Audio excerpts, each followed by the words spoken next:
Joining me now is Senator Josh Hawley, member of the Senate Judiciary Committee and the Homeland Security Committee. Senator, your response to all of these efforts by Smith, the judiciary behind him, and the lack of oversight, given what's happened here with these cases? Well, Laura, I will just say that this is the most unbelievable, incredible abuse of the First Amendment in our Constitution that we have ever seen in American history. And that's no small thing, because we've had some serious abuses in the past.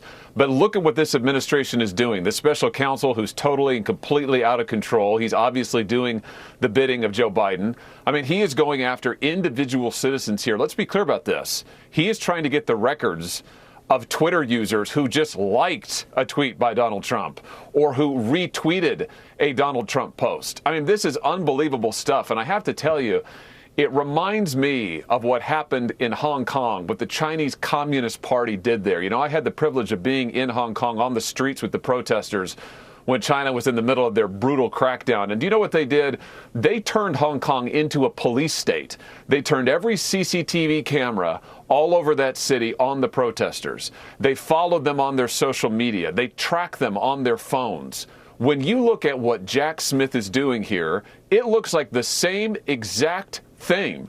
This is CCP tactics, communist China tactics used against the American people, all in service of going after this president's political opponents. And Laura, there's a pattern here too. I mean, we now have courts have said, federal courts have said that this administration has deliberately violated the First Amendment by coercing and working with social media companies.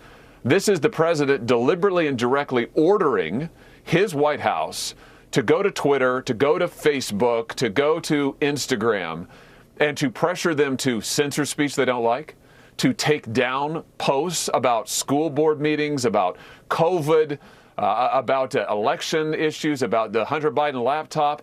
They did all of those things in order I'm sorry to interrupt, but the American people. And Senator, the thing that I'm blown away by, and this is not directed at you, is how few members of the Republican Party have really stood up and called this out for what it is. And as I said in the angle, silence is tacit approval in this case. When the government is used against the people who fund the government, that's tyranny. And they're calling Trump an authoritarian? They're trying to scare people that Trump's going to execute people when he gets into power, if he gets into power again.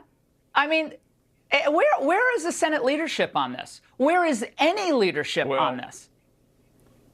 There's no accountability, and you're absolutely right. I mean, this ought to be the _1 issue. Laura, this is how a police state behaves. I cannot emphasize this enough. I mean, this is the abuse of government power deliberately against anybody who disagrees with them, anybody who offers a political viewpoint they don't like. They have you censored, they have you tracked, they have you followed. This is absolutely outrageous. And the answer to this is people need to start getting impeached for this stuff. Alejandro Mayorkas, he needs to be impeached, the Homeland Security Director. Christopher Wray at the FBI, his FBI violated the First Amendment. There need to be consequences. But what we're seeing right now is as you say, it is silence. No. And there's nothing that's a bigger threat to democracy than this. Well, Senator, I appreciate your voice on this. I think that tacit approval is from senators who don't like Trump, and they don't understand that they're next on the list. They're next on the chopping block. Senator, thank you so much.